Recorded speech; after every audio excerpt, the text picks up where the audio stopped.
Kabila ici. Tout ça c'est quoi? C'est parce que le monde bango va taxer par les cher. Vous savez, à sa qualité tant cardinal, dans l'église catholique, il bénéficiait comme $50 par tête à chaque minerval. À l'époque, ni était la gratuité de l'enseignement. Où aller se retrouver nos parents? Attention, M. Sambo Mobio Bazo maîtrisait il laisse. Et lui-même, il a dit dans son discours, je suis un sacrifice vivant pour la paix de notre pays. C'est-à-dire, j'interpelle la communauté internationale et internationale. Félix n'est pas n'importe qui. C'est un don de Dieu qui est venu pour déboulonner le système catholique et instaurer le véritable état de droit. On doit d'abord commencer à se poser des questions. Si c'est un complice entre Papi Koko Lukamba et M. Azaria Souroumewa, c'est inadmissible parce que ce n'est pas vraiment évident de voir qu'un ministre de la décentralisation qui prend tout l'ensemble de l'exécutif national d'aller installer un bourgmestre. Là, on a vu le chef d'état-major, nous avons vu le ministre de la Défense, le chef d'état-major terrestre, nous avons vu quelques députés nationaux, provinciaux, et plusieurs. La Mouka n'existe pas, il y a l'équipe du FCC. Exécuté à l'opposition en miniature, mais vous avez la Mouka. On a vu la Mouka, ça a été jamais surtout cas. Il y a un moment où on a polémique, il y a des gens qui ça va pas tout dans le bar, chef Rokitago, ça va faire de caméra, va flatter. Ça dit que va intoxiquer peuple, que va insulter peuple na haine, que va fatiguer mtakanga caméra. Or, caméra kangama la justice congolaise. Justice congolaise n'est pas là pour ça, va coûter que caméra détourner les trésors publics, il y a un moment où on a battu une prison. Il y a un moment où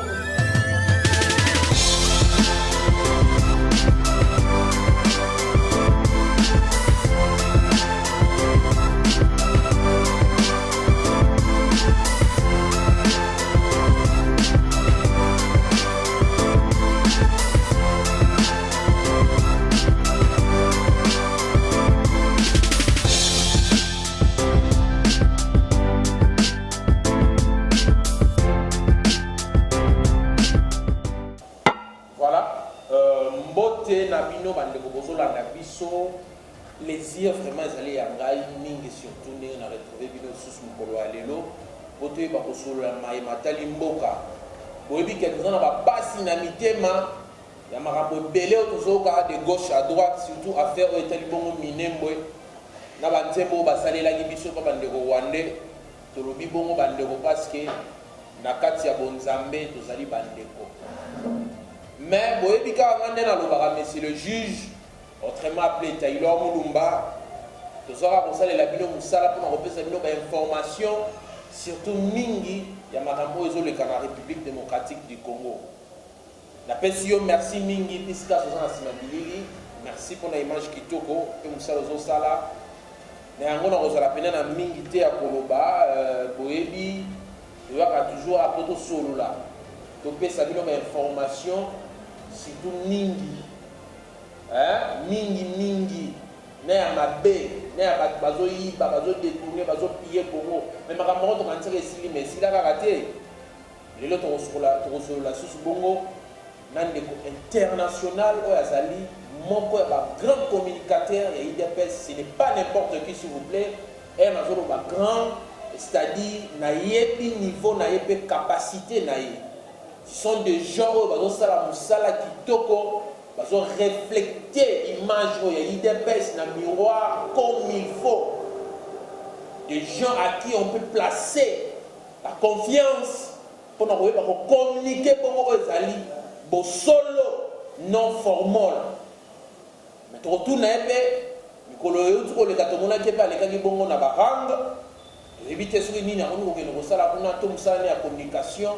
Et les tellement dose ma casse et c'est une zone ton nengeni. On a un dossier belé, parce que tous les alliés belé à répondre, mais surtout dans le lingabo, ça trop attentif. Boyo kaina okebinyo so parce que eux azoloba est égal à 10 fois au boyo kaye. Voilà, donc on a appelé Semboté. Bonjour international. Bonjour monsieur le juge. Oui, c'est un grand plaisir de vous rencontrer. Bandeko Bazola Nayo, Bayebi Gozali, grand communicateur et IDPS, grand Tshisekedi wa Mulumba bino tozo promouvoir image ya IDPS kopesa kitala tala yango oyo Etienne Tshisekedi wa Mulumba tikela biso na yango na aussi je ko présenter yo tokota na débat na biso avant tokota oyebi ke biso a tolingaka toujours vérité okotombola loboko na yo pe o juré bongo ke okolobaka rien que la vérité. Merci. Merci beaucoup. Au nom de la communication et la vérité, étant communicateur d'investigation du parti IDPS, dirigé par le contournement de Jean-Marc Kabou et talonné par Augustin Kabou et le premier secrétaire au pouvoir, je communique la vérité, rien que la vérité, IDPS aux affaires, nous n'avons plus droit à l'erreur. Très bien, merci. Voilà, trop formula, nous tenons la chaîne internationale, bonne santé. Santé assez vraiment. Santé non ça n'a plus ma forte fièvre, compte tenu de l'exigence à Moussala, auditeur, téléspectateur, c'est vraiment éclaircissement dans les capos dans le Palabiso, pour l'avenir, il y a lobby, puis la minute je suis dans l'obligation, comme les Amoussala, il y a un éclaircissement pour communiquer dans le cadre de l'investigation. Très bien, de international. Vous allez mon communicateur 10 fois puissant que autre zomona la misusu. Maintenant nous voyons que nous allons tout monde trop na barang aux circuler. Est-ce que ça va comme ça non de 5 ans comme on les dans barang parce que ils ont casse côté média. Qu'est-ce sur le terrain? Les ça normal, les phénomènes IDPS, vous savez ils sont dans la IDPS rend les phénomènes. Les phénomènes autour de la phénomène parlement de vous. Ça dit il est là pour informer le peuple au temps réel. Ça dit base des réclamants qui base réclamant que le lobby international bisognos tozala na ba médiaté mais ba analyse na yo vous appelez malamu oyaka na mpe le na biso pour que to comprendre pas au temps réel ndenge l'information il y a participé à mboka et beaucoup plus kotalisa biso nini eza makanisi ya mokonzi ya mboka oyo tozaka pembeni na bango Jean-Marc Kabou, Augustin Kabouya et l'ensemble des exécutifs nyonso ya IDPS. Je dis aussi un grand merci pour la politique nyonso oyo baza na présidence de la République oyo tosolaka na bango bayepe oyo topartageaka na bango oyo ezali vision ya mokonzi ya mboka Faci Beton. Vraiment on est là yango moni na kati ya phénomène IDPS mpona kolakisa force ya communication. Vous devez aussi passer par les rangs. Il y a phénomène parlement de vous parce que le premier parlementaire de vous c'est lui-même les sphinx du Congo, les super-héros nationaux des risques de mort, papa et Tshisekedi wa Mulumba oyo atika biso yango moni phénomène wana esengaki bongo mais eza sous recommandation ya base nde basengaki nga nazala wana mpona kodetaille mpe kokota pièce par pièce na yo etali bainformation ya parti mpe yango. Merci, très bien, ndeko international, bien dit. Quand on est au Koloba, toujours continuer nayo, mais na banana bongo na masolo etali arrivé à président de la République na Goma, où il y a ça qui descend d'un coup na tomona qui vraiment jamais vient ata la président Moussou Baleka batela aussi un spectacle à bon côté. Plusieurs hélicoptères, s'il faut le dire, ils ont circulé, ils ont fait cette précision. Ils ont une guerre Tony dans la zone de la population de précision.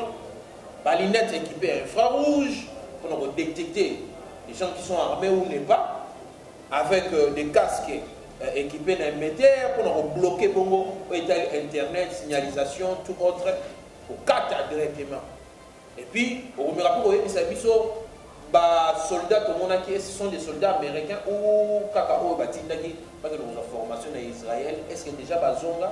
Parce que tout le monde qui est équipement bien complet. En tant que communicateur, il est 10 fois puissant pour le bannir.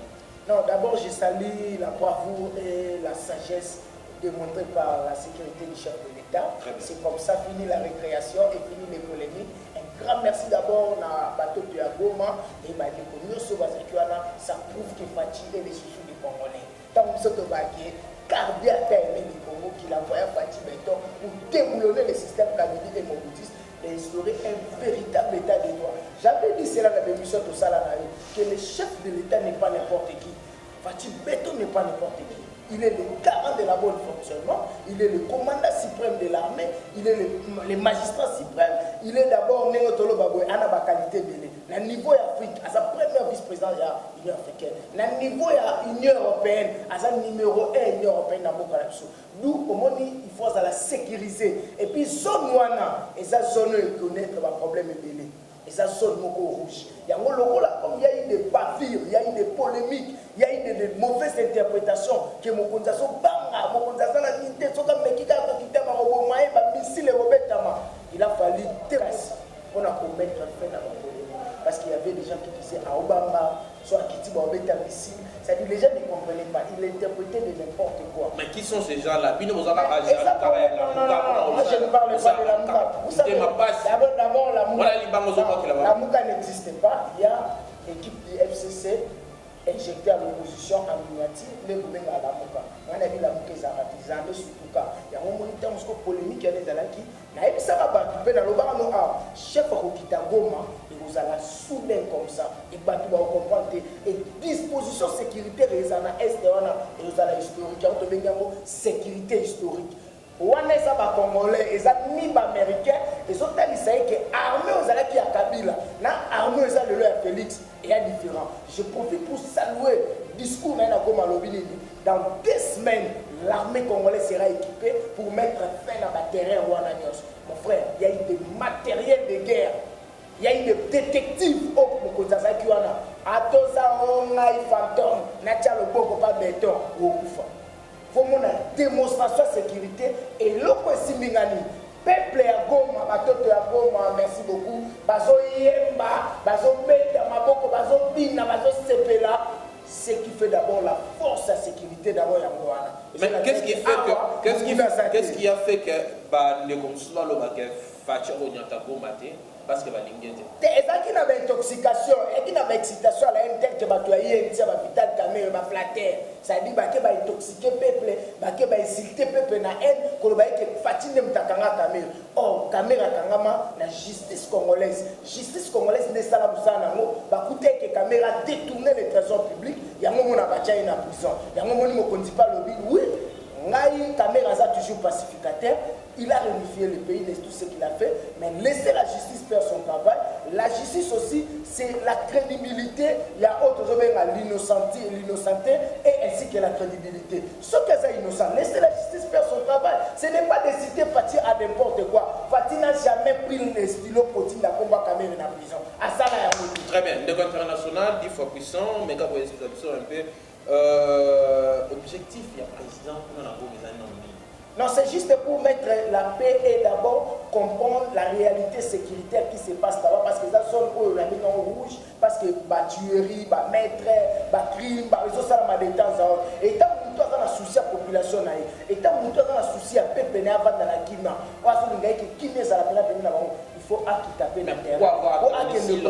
Non, vous savez, le chef ne peut pas agir sous pression ou par consentement ou par sentiment. Gouverner, c'est prévoir. Il n'est pas n'importe qui. Il doit d'abord voir son agenda, abattre la parole d'un protocole d'État, n'est qu'au permettre que bon, le moment est venu. Vous pouvez descendre pour faire la constante de lieu. Nous avons communauté ici chef union ici société civile, ici communauté, ici responsable pour essayer de échanger pour au juste qu'est-ce qui se passe dans le contrée. Depuis l'investigation n'a rien à pouvoir jusqu'à présent, à travers le été parce que bande copé à Kassai va se plaindre mais qu'est-ce qui se passe? Non, les nations c'est bande kolanga ya Kassai ba mone tout bozala bino calme bo vanda pina tempo mo konzata mbola na programme. Il faut d'abord protocole d'état agenda na et pesa état ce qui l'agenda mo konze pesa autant il n'est pas n'importe qui,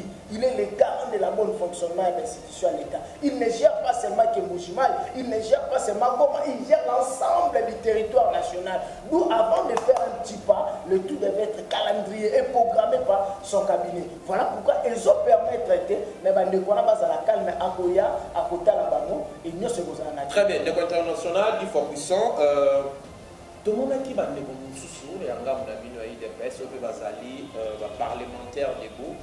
Pour se plaindre en disant que chef de l'État a occupé Bango. Est-ce qu'on a pensé chef de l'État même qu'il fallait occuper Bango ou les organisations ont fait ça pour structurer un peu les dispositions à Maramon? Non, d'abord, tous les gens qui ici, dans la langage Joana, ils ont excès de vitesse, excès de zèle. Moi, quand je me parle, ils ensemble, il y a le Parlement débuté. Zara Montoubayo, Azali, on a l'expansion, l'IDPS c'est un parti social-démocrate, sur le se sentir aisé dans le Cameroun, Azal garantit la statut dans son article 3, nous avons les mêmes devoirs et les mêmes égalités. C'est-à-dire, sur le se peut taper d'abord, que l'on commence à nous avec. La manière dont, s'il vous plaît, la manière dont on a engagé Kiamo, il y a des condamnables, ils ont manqué à respect à la hiérarchie.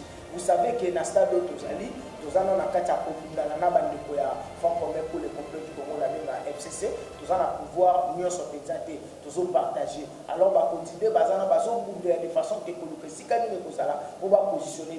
Alors, nous allons pousser dans les potos, nous allons agitateur, nous allons patient. Mais est-ce que vous avez posé la récompense ou vous avez arrêté de faire? Non, c'est la récompense, mais c'est la haute de la méritocratie. Nous avons milité, aujourd'hui nous sommes aux affaires, par autant la compatible, par autant ça va pour sa expertise, dans le cas il y a une salaire à l'État. C'est-à-dire il est normal, notre militaire qui le en cas ça va faire, donc vous en que moi par encouragement, c'est aussi biblique. Pierre a tout à Jésus, nous avons tout laissé, nous avons tout abandonné, tout l'anguille, quel sera notre sort à vie? Ah, on a assez beaucoup de sensibles, on a mis pour la vie. Très bien, international. Voilà pourquoi je dis qu'il est normal, nous avons fait la bandeko, grâce à la machine, il aussi Moutonda Kokabola, Anna Moa manœuvre. Très bien. Puisque nous avons deuxième point, communauté plutôt, la diaspora mingi, bazo se plaindre compte tenu à bas comportement. Il y a certaines personnes, oh bazo salam sala, on a eu des pèses en disant, bah comme mandia. Est-ce que ça a communiqué pour eu des pèses? Est-ce que vous commencez à noter un niveau et à commander d'une façon politique business? Et on a des PST, la diaspora, la base à la Bouka, on interpréter la Bilibela. Nous, on fait que communiquer tout ça dans la tête, tout le monde, ceux qui diaspora, ils vont pas citer une intervention pour l'encouragement. Nous avons fait la Kabila, on a fait la Kinshasa, ils ont la diaspora, on dit ça, Kabila, son équipe, on a fait tout. Mais certains de vos frères, non, comment on a dit, sur les abonnements, j'invite mes frères, Batik à Patikouana, c'est rendre humiliant l'UDPS, nous avons parti au pouvoir, on ne peut pas aller jusqu'à ce niveau-là, c'est rabaisser l'esprit de notre patriotisme. Pour moi, c'est condamnable. Si quand vous tapez ça volontairement, vous tapez ça volontairement et vous savez bien. Mais pour ces gens, pour frapper, comme une obligation, ce n'est pas vraiment sérieux. J'invite les gens, salam salam comme il se doit, Zambaza témoin à l'Ibolo, enfin, le lot apporte. Et si on dit humanité au monde, merci international. Donc, nous allons continuer avec l'international. Là, c'était la première point. Nous allons continuer sur la deuxième point. Avant tout le monde, la première point, on retourne à la toute dernière question. Pourquoi Félix, son excellence, c'est le président Félix Tshisekedi Tshilombo, a continué à s'écrire, on a trop attaché et à concevoir un peu malobanaye vis-à-vis à une population considérée adversaire qui est Kabila. On a dit qu'il y a un danger pour la population. Oui, Joseph Kabila pour nous n'est pas un danger, c'est un partenaire au président du Maki pour que tout le monde pacifier Moka et l'alternance. Moi je dis que Joseph Kabila n'a pas un problème, ce sont ses acolytes et ses adeptes de Batouchaïna. Vous savez, c'est un homme que moi des fois je ne comprends pas. Je trouve qu'il y a un bureau à Malabouté. Le bureau n'a une chose à Simanae, et je dis un grand merci à lui-même qui a dit que Atikala vous en a 15 bons conseillers. Joseph Kabila a évolué à Saladi dans la politique qui s'avait été avocat. Parce que par exemple, comment on tient une pension, qui s'allosonga,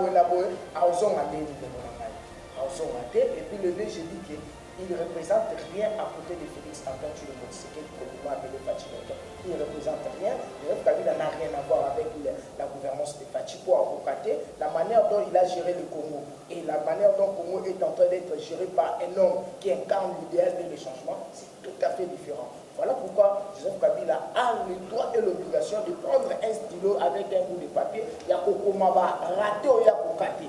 Très bien. C'est-à-dire, tout ça, la polémique, il ne reviendra plus, il n'est pas aux affaires, tout ce capable, Joana, Asaka Bilamalakina, Katidena Missana, et Zamala en mini. Mais par colite, quand je dis un grand merci à la première vice-présidente de l'Assemblée nationale, l'honorable Jean-Marc Kabou, on le dit gardez-vous silence, les amis du Fonds commun pour le complot du Congo, que vous le voyez maintenant, dans le jour à venir, vous ne le verrez. Très bien, international, chers téléspectateurs, nous continuons avec l'émission. Vous savez, l'émission est bilingue, 10 fois plus internationale. À un moment donné, il faut expliquer le développement français parce qu'il y a certaines personnes qui ont quitté les pays il y a daté de longtemps. Ils sont partis vivre en Europe, aux États-Unis. Parfois, ils ont du mal à comprendre, parfois l'ingala, donc ils ont mélangé. On continue, on va prendre l'affaire qui concerne les Minembwe. Pourquoi seulement Minembwe?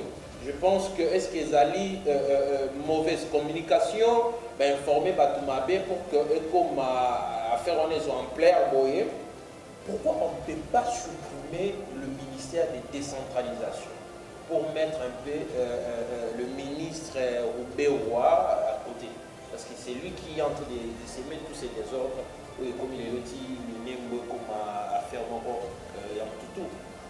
Aujourd'hui, je pense que ces ministres-là devaient être d'abord traduits en justice parce qu'il a violé la disposition constitutionnelle. Ce n'est pas permis, conformément à la Constitution, de faire des histoires qui n'est pas dans votre obédience. Ce n'est pas sérieux. Voilà pourquoi moi je demanderai au chef de l'État, étant garant de la bonne fonctionnement, M. Robert devait être traduit en justice, en commençant d'abord par le Conseil des ministres. Il doit être jugé là-bas, qui doit fournir des explications claires et nettes, ainsi que ses soeurs, pourquoi avoir fait cet acte-là d'aller installer un bourgmestre avec plusieurs représentativités des autorités. Est-ce que le chef de l'État n'était pas au courant? Non, le chef n'était pas là, l'histoire s'est faite lors le chef était en place. Être au courant, n'être pas là. Non, là c'est le Premier ministre. D'abord, commencez par le Premier ministre qui est le patron du gouvernement. Vous ne pouvez pas parler du Premier ministre, du président de la République sans passer par le chef du gouvernement. C'est le Premier ministre qui gère les ministres du gouvernement. On doit d'abord commencer à se poser des questions. Si c'est un complice entre Papi Koko Lukamba et M. Azarias Roubaix-Roy, c'est inadmissible parce que ce n'est pas vraiment évident de voir qu'un ministre de décentralisation qui prend tout l'ensemble de l'exécutif national d'aller installer un bourgmestre. Là, on a vu le chef d'état-major, nous avons vu le ministre de la Défense, le vice-ministre, le chef d'état-major terrestre, nous avons vu quelques députés nationaux, provinciaux et plusieurs autorités comme ça. Là, c'est inadmissible. C'est ça la raison pour laquelle les gens interprètent ça mal. Et tous ces gens-là, ce sont les gens de la même coin. Ma question est allée plus loin. Pourquoi même représenter la communauté internationale, voire même au discours, il faut pas la présence dans cette réunion? Non, pour la raison de sécurité à Est. Mais question faut se poser pourquoi même l'autorité compétente en Mboka au corps institutionnel tel que le ministre de la Défense, aussi chef d'état-major général, aussi chef d'état-major terrestre, aussi ministre de la Défense, aussi députés nationaux, provinciaux, pourquoi même et puis tous ces gens-là, c'est inadmissible. Voilà pourquoi j'ai dit que M. Roubaix-Roy doit passer par la justice et fournir des explications à peuple pour que et je dis un grand merci. Je demande à les députés, il ne faut pas interpeller Roubaix-Roy dans le Parlement, après sa explication. Parce que le problème, et ça problème est dit depuis 2013, c'est M. Matata qui a signé les décrets, il y a Koluka Koko Misaminembo comme étant commune rurale. C'est Matata qui a signé ce décret et approuvé par Bruno Tchibala. Tous ces gens-là sont vivants, on va l'interpeller à la justice pour qu'il va faire cette explication claire. Raison pour laquelle j'ai dit un grand merci à chef de l'État qui vient d'éclairer maintenant l'opinion nationale qui est internationale.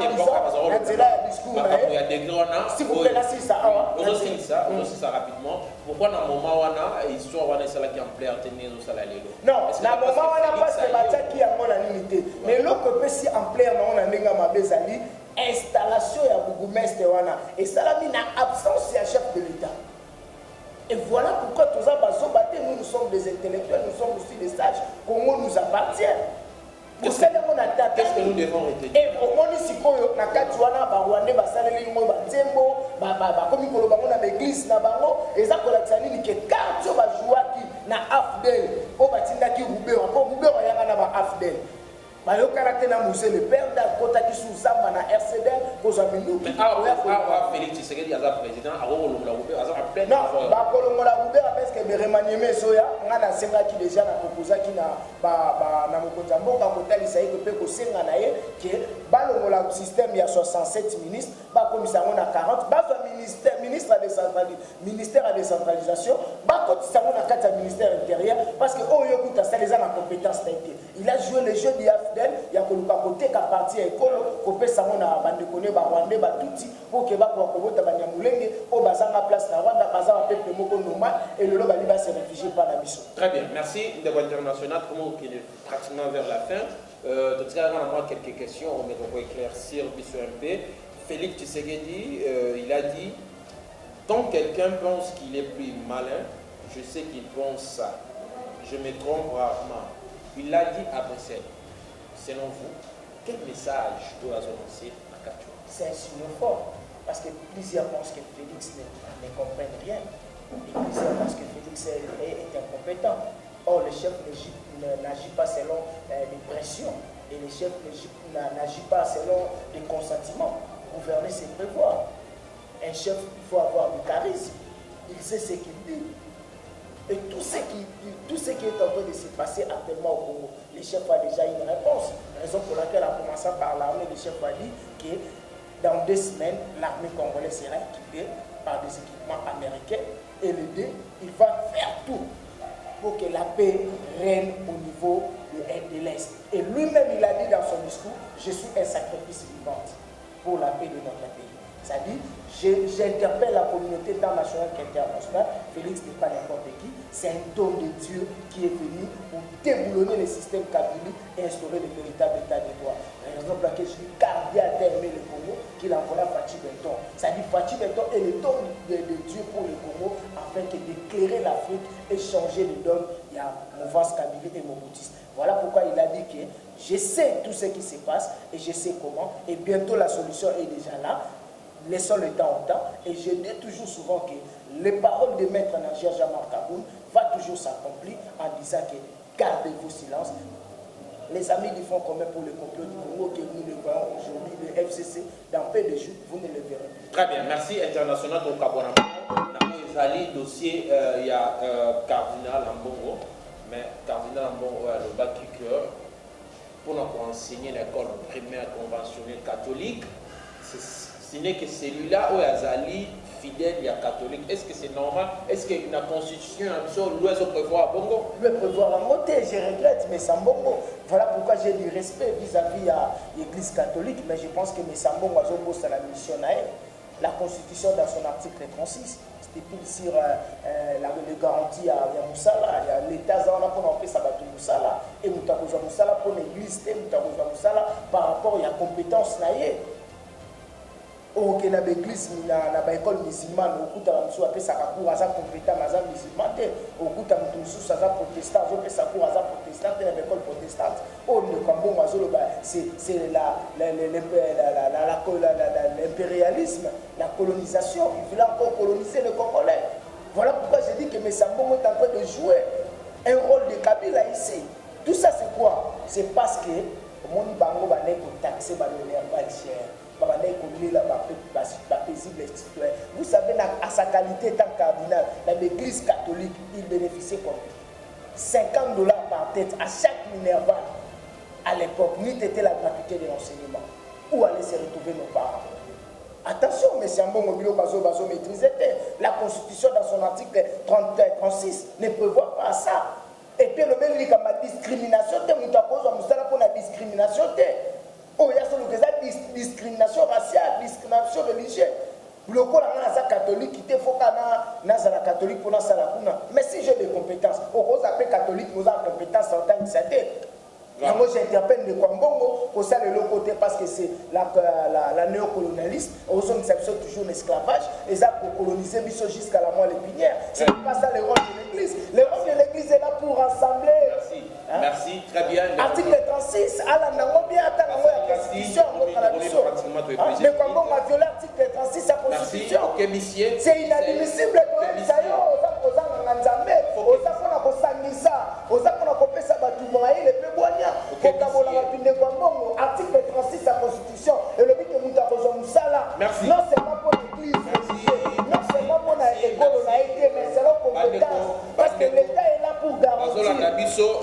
merci Bolimsa pratiquement à la fin mission voilà je dis que bateau bazo mettre biso difficulté je m'excuse na suka awa ezali ba église de réveil na église catholique représentée par M. Mbongo bango bazo tia mboka na biso na désordre bango pe bazo mema tribalisme bango pe bazo mema tozobenga la népotisme oya so c'est la népotisme. Mais ça c'est l'équipe Bandeko Balandio de international il faut puissant communicateur. Moi, je ne suis pas d'accord avec le Kwambo. Les internationaux ont conclu en un seul mot, rapidement, dans le résumé à nos structures, pour ce résumé à nos structures, au lobby rapidement, pour de la fin, dans côté je dis un grand merci dans la continuité au Pessinga. D'abord, un grand merci à Batoto et à Goma, Mene Moyandi, Mokonzi, pour confirmer que vous avez Congolais, Fatia Zayabino et le Romonté au Kabulabino, la Fati. Vraiment, merci beaucoup, Nanios et Salami. Un grand merci, Nayo. Kulutu Eberad Kolongele Moko Kitagi pendant les professeurs Saint-Esprit Moussa Lemonani comme une équipe d'Apaso Bokendagi Kouchapo et j'ai dit un grand merci na phénomène tisekediste Fatina Goma Maman Denise Naboma tombé na biso Congo peneza contrôler et dans peu de jours makamozo banda na motu bien nazoke bisara nazoke bisara Mesambongo voilà le bouddhisme au Lumosala et ça la message commis la 243 la piste 243 82 24 46 445 piste 243 82 24 46 443 aux zones internationales par reproche pour la remarque par encouragement et ça la bien. Merci. Donc pratiquement dans ce cas vraiment plaisir il y a Kosolo Rabino Bino Bolanda Kimso que vous bela qui bongo point épelé au revoir une mission dans la bandeli au Royoka. En tout cas merci Nayo Magim pour tout depuis Irlande maman la Keitan merci vraiment tous ensemble na bosani bongo te joli songo monter ma point tous ali elongo Bibino bande bozo soutenir partout dans le monde aux États-Unis France Allemagne, Belgique. Merci pour la remarque, la suggestion, la bino, la commentaire comme il a rabisso. L'émission est allée à mon tribunal au Wapi, Torosolana, mais c'est le juge. Vous voyez que Mitune Zara et Angaï, Miyanuayo, Yeba Rosamba, Olonga. À la prochaine. Bye.